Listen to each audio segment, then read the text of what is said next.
안녕하세요. 평강심내교회 골방 성경입니다. 자, 오늘은 골방 18번째 주제요. 다윗의 죄와 벌이라는 제목으로 사무엘하 11장부터 24장까지의 말씀으로 우리 골방 성경 공부해 보도록 하겠습니다. 자, 골방 성경은 성경을 1년에 한 번 읽게 되어 있죠. 우리가 지금 구약 성경 1월 달에 창세기부터 시작해서 쭉 진행해 오고 있는데요. 구약 성경은 8시대로 나누어집니다. 과로는 7과로 나눠지는데 태초의 시대, 족장 시대, 출애굽 시대, 정복 사사 시대, 그리고 이제 왕국 시대. 지금 우리가 왕국 시대 하고 있죠. 이어서 이제 분열 왕국 시대가 이어지고 분열 왕국이 다 망하면서 포로로 잡혀가서 포로 시대, 그 포로들이 돌아오는 귀환 시대. 이렇게 구약 성경이 구성이 되어 있는데 우리는 지금 왕국 시대 하고 있습니다. 자, 왕국 시대는 다시 8주에 걸쳐서 우리가 보고 있는데요.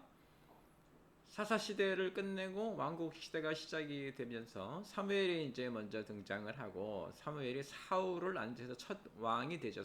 사울이. 그리고 다윗이 나타나고 사울과의 갈등 속에서 다윗이 결국 왕이 되고요. 그런 다윗의 후반부가 이제 다윗의 죄와 벌인데요. 다윗이 죄를 짓게 되고 그로 인해서 다윗과 다윗의 가족 그리고 나라가 흔들리는 벌을 받는 장면이 나오고 다윗 이후에 솔로몬 시대 그리고 이 사울, 다윗, 솔로몬 세 명의 왕이 지난 후에 나라가 이제 분열이 되죠. 근데 우리는 분열 왕국 시대로 바로 넘어가지 않고 왕국 시대에 이제 제작이 되었고 편집이 되었던 지혜서와 시가서, 그래서 잠언, 전도서, 아가서, 욥기 이렇게 이제 우리가 차례대로 읽어가죠. 오늘은 다윗의 죄와 벌이라는 제목으로 사과를 같이 하도록 하겠습니다. 자, 시간은 주전 980년, 예수님 오시기 전 980년서부터 970년대 경입니다. 다윗이 전복 전쟁을 마무리한 게 이제 980년이고요. 생을 마감하는 게 주전 970년대이기 때문에 이 사이에 일어나는 일들이죠. 그래서 우리가 보통 뭐라고 말하냐면 다윗의 후반기, 다윗 통치의 후반기라고 말을 합니다.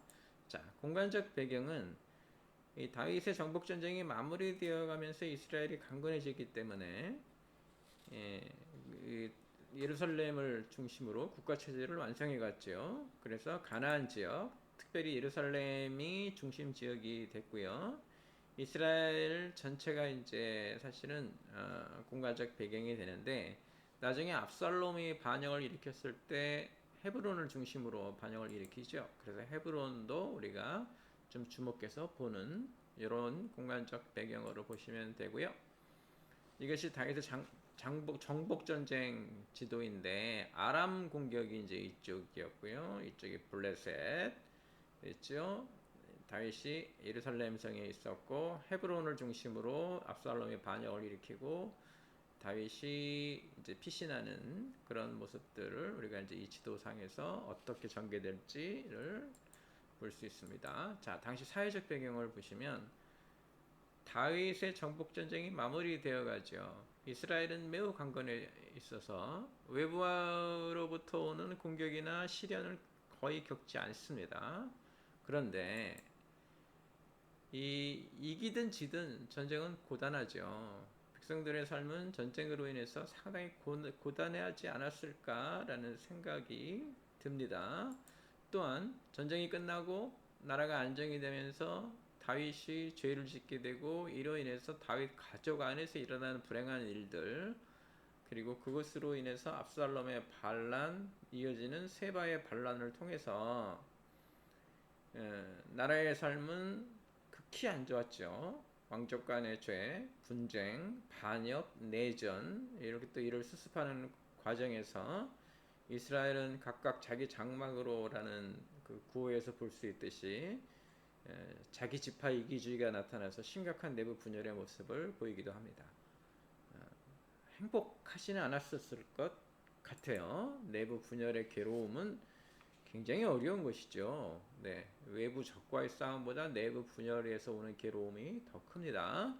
이런 사회적 배경을 가지고 있다는 걸 아시면 되겠고요. 성경은 사무엘하 11장부터 24장까지인데 다윗 인생의 후반기, 다윗 왕 통치의 후반기라고 말할 수 있습니다. 황금 같던 시절은 가고 이제 다만 다윗 인생의 후반부, 다윗의 죄로 인한 그런 여러 가지 고난이 크지 않기를 바라는 마음이 있긴 하지만 치명적이었죠. 그래서 다윗 인생의 후반부를 우리가 성경적 배경으로 봅니다. 자, 성경 이야기는 이제 전쟁이 마무리되어 가면서 다윗이 죄를 짓게 되고요. 이 죄를 지고 나서 수습이 되지만 이어서 다윗 가족, 왕족이죠.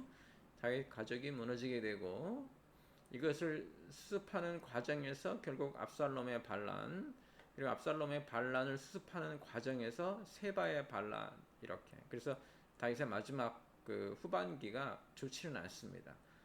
세바의 반란을 잠재운 후에 성경은 다윗의 마지막 날들을 기록하는데 다윗이 자기 인생을 돌아보는 모습을 보이죠. 이렇게 성경 이야기가 구성이 됩니다. 자, 그러면 시작해 볼게요. 다윗의 죄, 사무엘하 11장부터 12장에 다윗의 죄가 나타나는데요. 다윗이 이제 주변국들을 거의 그 정리하고 정복했죠. 제압하고 마무리했습니다. 나라가 이제 거의 안정적인 상태에서 아람과의 전쟁 마무리 3차 전쟁을 남겨두고 있었는데요. 이 전쟁이 이제 끝이죠. 이 전쟁을 끝으로 정복 전쟁은 다 마무리된다고 보는데 성경에서 기록하고 있듯이 왕들이 출전하는 시기인데 다윗은 가지 않고 궁에 남아 있었죠.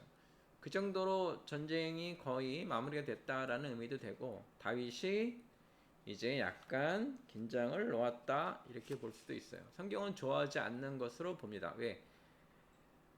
때가 되어 왕들의 출전 시기가 되었는데 이렇게 표현하시기 때문에 성경에서는 좋게 보여주고 있지 않다. 자, 궁에 남아있던 다윗은 무엇을 합니까?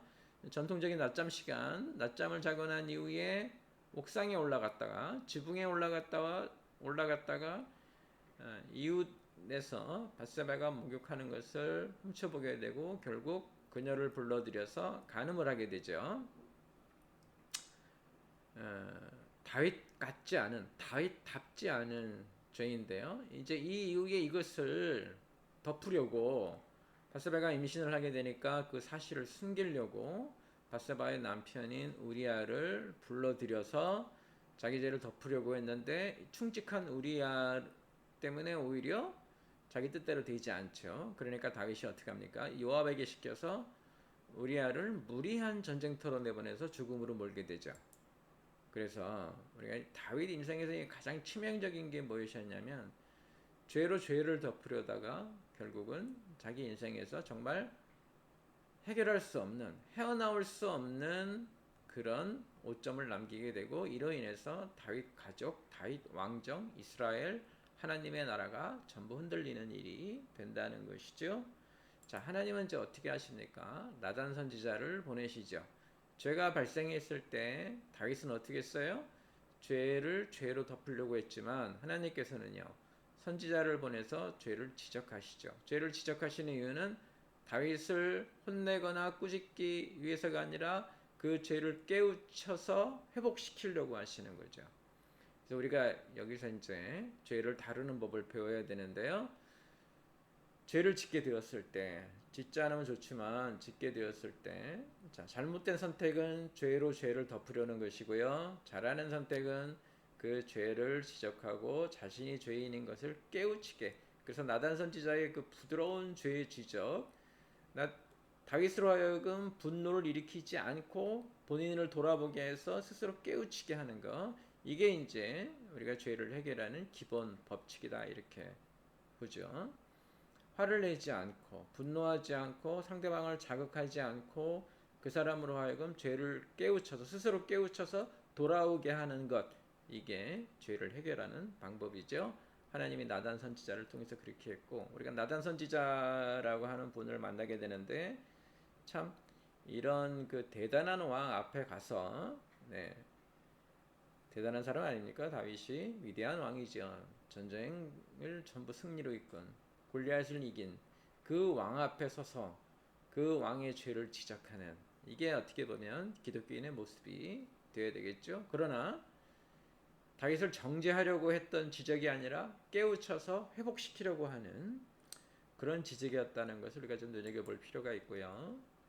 다윗은 이 죄의 지적을 듣고 자기의 죄를 깨우치고 회개하고 회복하려고 예, 금식도 하고 대단히 애를 쓰죠. 그러나 자기가 지은 죄가 있기 때문에 하나님으로부터 재앙이 예고가 되고 그 예고된 대로 아이가 죽게 됩니다. 다윗의 기도도 멈추고 하나님이 내리신 벌을 달게 받죠. 이어서 이제 솔로몬이 태어나게 되는 것이죠. 자, 다윗의 죄가 지나간 다음에 이제 어떻게 되냐면 다윗의 가족이 무너지기 시작하는데요. 예, 거의 비슷한 죄예요. 다윗의 큰아들 암논이 이제 이복 여동생이죠. 다말을 사모해서 다말을 겁탈을 하고 그저 거기서 그친 것이 아니라 아주 면박을 주고 내쫓아서 결국은 다말이 죽게 하는 그 다말을 아주 절망하게 만드는 포악한 짓을 하게 되죠. 다말의 친오빠인 압살롬, 물론 암논의 동생이었지만 압살롬이 다말에게 가만히 있으라, 내가 보복하겠다고 해서 압살롬이 자맹하다가 2, 3년 후에 형제들을 모두 불러, 왕자들이죠, 다 불러 모아서 다 죽여버리는, 그래서 암논에게 보복을 하게 하는 것을 우리가 부르는데 끔찍한 일이 일어난 거죠. 암논을 죽이는 일은 형제가 형제를 죽이는 일이고 다윗으로 보아서는 참 끔찍한 일이었는데, 다윗이 우리아를 죽였다는 걸 생각하면 참 인과응보다라는 생각도 들지만 아무튼 간에 다윗 가문에 끔찍한 일이 일어났고 이것이 왕족에서 일어났기 때문에 하나님의 나라, 언약의 나라인 이스라엘에게도 끔찍한 일이 일어나게 된 거죠. 지금 우리가 주목해 봐야 될 것은 암논이 이런 포악한 짓을 했을 때 다윗이 이것이 나쁘다고 말을 하지만 암논을 적극적으로 징계하지 않았어요. 그것이 결국 압살롬으로 하여금 암논에게 보복하게 하는 빌미를 제공했고, 그래서 암논을 꾸짖음으로써 해결될 수 있었던 일, 그것을 그렇게 하지 않았기 때문에 결국 암논에게도 안 좋고 압살롬에게도 안 좋고 다윗에게도 안 좋은 일이 일어나게 된 것이죠. 압살롬은 암논을 죽인 후에 피신합니다. 그렇게 이제 아버지와 아들이 헤어지는데 다윗이 압살롬을 사랑하는 것을 알게 된 요압이 왔다 갔다 중재하면서 압살롬을 돌아오게 하죠. 그런데 압살롬이 돌아왔는데, 그러니까 요압의 중재로 압살롬을 용서하는 듯한 모습을 보여요. 그러니까 피신해 있던 압살롬이 아버지 곁으로 돌아오죠. 그런데 다윗은 압살롬을 보지 않아요.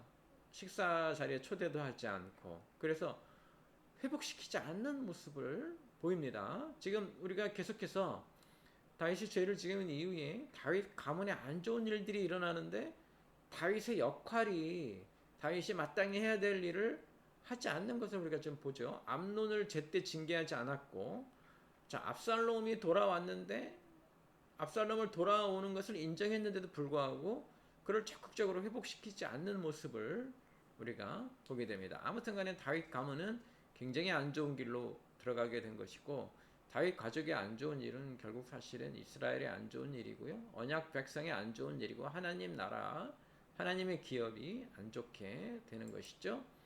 자, 이어서 압살롬이 이제 반란을 일으키게 됩니다.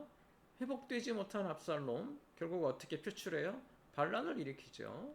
아버지의 사랑을 갈구했어요.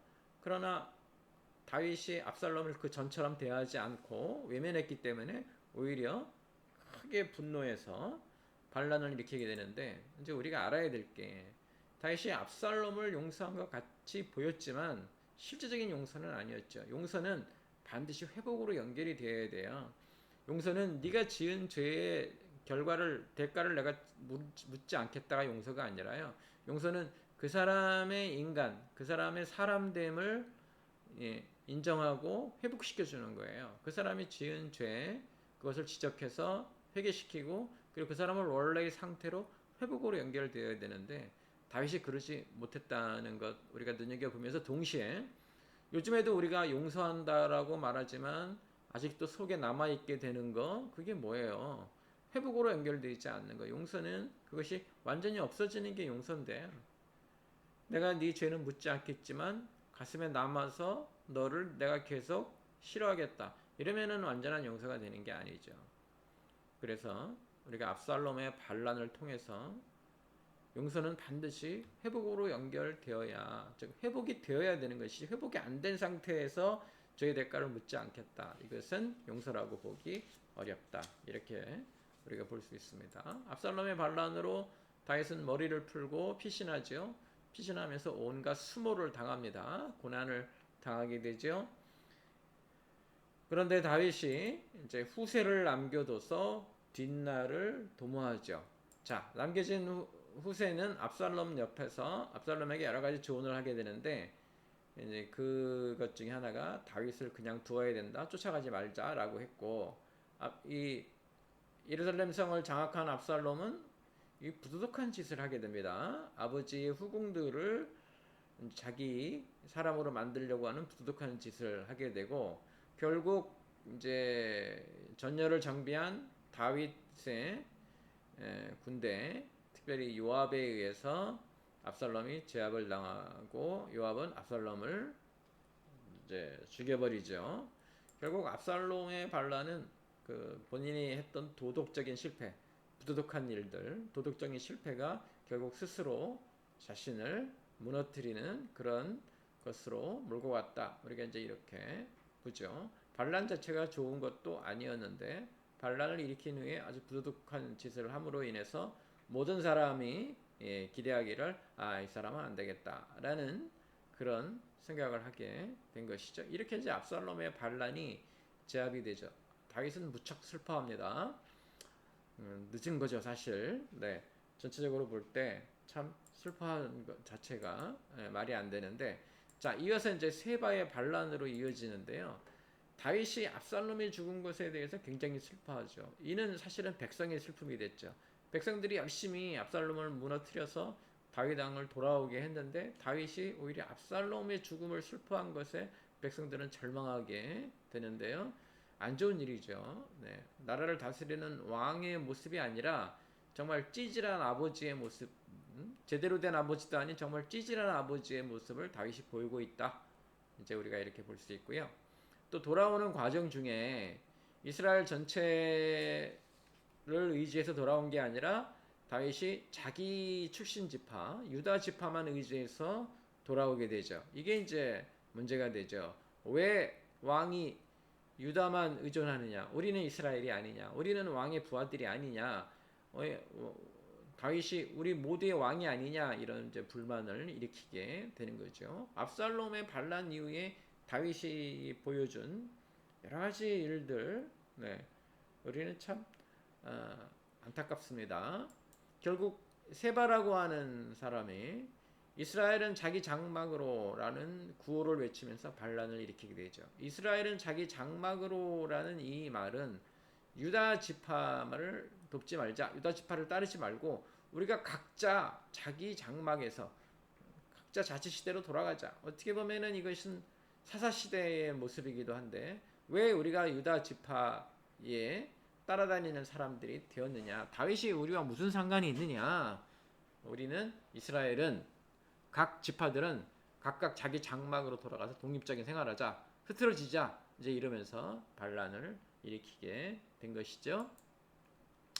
자, 이 다윗이 압살롬 일 이후에 공정과 공의를 잃어버렸다는 것이 너무 이제 눈에 띄죠. 반란을 일으킨 사람이 잘못이지만 그 반란의 명분, 빌미를 제공한 것은 사실 다윗이었죠. 유다 지파만 의지하고 나머지 11지파는 무시해버리는, 그러니까 왕의 모습이 아니라 지파장의 모습을 보였다는 거. 그래서 이제 이렇게 세바가 반란을 일으켰을 때 일부 사람들이 세바를 따라다니는, 왜? 이스라엘은 자기 장막으로 얼마나 좋아요, 듣기에. 그렇게 만들어버린 것이죠. 우리는 하나님의 나라, 이게 아니라 각 지파는 지파끼리 살자, 이제 이렇게 분열된 것이기 때문에, 그래서 다윗이 압살롬의 일 이후에 공정과 공의를 잃어버린 것이 아닌가, 우리가 이 부분을 다윗이 망가지고 이스라엘이 망가지는 과정 중에서 좀 눈여겨 봐야 됩니다. 세바의 반란은 요압이 제압을 하죠. 그런데 사실은 다윗이 아미사를 통해서 제압을 하려고 했었는데 요압이 그 말을 듣지 않고 본인이 가버리죠. 그래서 요압이 여러 가지 역할을 하고 다윗의 중요한 부하였지만 여러 번 명령을 어기는 것을 우리가 보게 되는데요. 결국 세바의 반란은 요압이 제압을 했지만 명령을 어겼다는 것으로 인해서 우리가 아직도 어두운 그림자가 다윗 왕족의 다윗 왕정의 어두운 그림자가 있다. 이제 우리가 이렇게 볼 수 있습니다. 세바의 반란 이후로 이제 다윗의 통치는 거의 마무리되어 가죠. 그래서 다윗의 마지막 날들이 성경에 기록이 되어 있는데요. 제일 먼저 나오는 게 다윗의 노래예요. 사무엘하 21장에 시편 18편과 같은 다윗이 이제 자기 인생을 돌아보는 것이죠. 다윗의 여러 가지 그 인생에 있었던 기승전결은 거의 다 마무리됐습니다. 다음 왕을 기다려야 되는데요. 다윗이 뭐라고 노래 부르나? 여호와는 나의 반석, 나의 산성, 나의 방패. 이제 여러분 잘 아시는, 우리도 찬양으로도 많이 부르는 것인데요. 다윗의 인생을 돌아보면 이 고백은 정당한 고백이죠. 참 파란만장했죠. 어릴 때 사무엘로부터 기름 부음 받고 하나님의 선택하심을 받은 정말 그 선택된 그런 사람이었는데, 그때부터 시작돼서 골리앗을 이기고 군대장이 됐고 사울에게 쫓기고 여러 번 죽을 뻔하고 고난과 수모 다 겪고 이제 결국 왕이 되었는데, 왕이 된 기간 동안도 성경이 말하기를 손에 피를 묻힌 사람이다라고 표현한 것처럼 전쟁을 거듭했고, 그러는 사이에 밧세바와의 간음 때문에 부하를 죽이게 되는 성경이 기록한 끔찍한 범죄죠. 그런 모든 파란만장한 일, 그리고 아들이 자기를 죽이려고 했고, 또 세바가 반란을 일으키면서 나라를 분열시키려고 했고, 그 모든 일을 겪은 다윗이 하나님 앞에 그렇게 고백하죠. 여호와는 나의 반석, 나의 산성, 나의 방패. 시편 18편 말씀 다윗의 인생에 비춰보면 참 그 고백이 어떤 고백인지 우리가 새삼스럽게 느껴볼 필요가 있습니다. 이어서 이제 다윗이 자신에 대한 얘기를 하는데, 자신을 뭐라고 부르는가? 높이 올리운 자, 기름 부음 받은 자, 이렇게 자신이 낮은 자에 있었는데 하나님이 높이 올리셨다는 것이죠. 영광을 받은 자, 하나님으로부터 영광을 받은 자라는 표현이고요. 기름 부음 받은 자도 하나님이 선택하신 사람, 본인이 이제 그렇게 생각을 하고, 또 하나는 자신을 노래 잘하는 자, 이렇게 이제 표현하는데요. 노래하는 자, 찬양하는 자. 그래서 전쟁의 왕이기도 했지만 다윗은 참 노래, 찬양, 예배에 많은 관심을 가지고 있었고, 본인을 그렇게 생각하는, 본인을 예배자라고 생각하고 있다는 것이죠. 그래서 오늘 이야기에 나온 다윗의 그 파란만장한 그 여러 가지 불미스러운 일들이 있음에도 불구하고 우리가 다윗이라고 하는 왕의 신앙, 그가 만들어 놓은 나라, 그가 만들어 놓은 예배, 이런 것들을 생각하면 다윗이 스스로 자신을 높이 올리운 자, 기름 부음 받은 자, 노래하는 자라고 표현한 것이 어떤 심정이었는지 알 수 있습니다. 그리고 다윗은 마지막 말로 자신의 후손들에게, 이제 왕들이 될 사람들이죠. 너희는 공의와 경외로 다스리라. 공의라는 것은 백성을 대할 때 불평등하게 대하지 말라는 것이고, 경외는 하나님을 두려워하는 마음으로 나라를 다스리라. 굉장히 좋은 말씀을 자기 이제 후손들에게 남기죠. 아마 다윗이 자기가 왕으로 있을 때 열심히 했을 거예요. 공의와 경외로 다스려. 이런 많은 단점이 있는데도 불구하고 공의와 경외로 다스리라라는 말씀을 남겼다는 것을 봤을 때 다윗이 어떤 심정으로 왕의 역할을 했는지 우리가 알 수 있고요.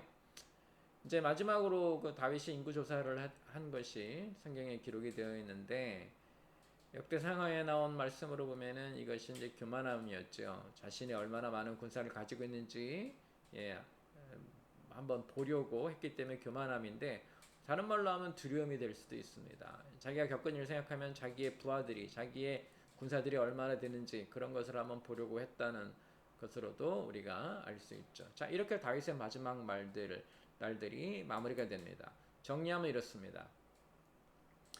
왕이 돼서 그 큰 나라를 다 안정적으로 이끌어 갔지만 이제 전쟁을 마무리하고 다윗이 하게 된 건 밧세바를 통해서 죄를 짓게 된 것이고요. 이로 인해서 다윗의 가족에게 안 좋은 일들이 계속 이어지죠. 무너지는 다윗의 가족의 모습을 우리가 보게 되고요.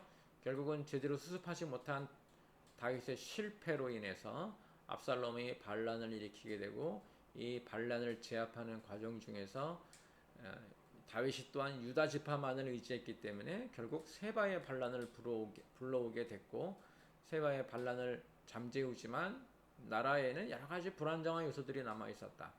다윗은 자신의 죽을 날들이 가까이 오는 것을 알고 하나님에 대한 신앙 고백도 하고 자신이 어떤 사람인지 그리고 자신을 이어서 왕이 될 자신의 후손들에게 공의와 경외로 다스리라라는 말씀을 남기고 이제 거의 다윗의 인생, 다윗의 통치, 다윗 신앙의 마지막 모습들이 이제 이렇게 드러나게 된다는 것을 우리가 알 수 있습니다.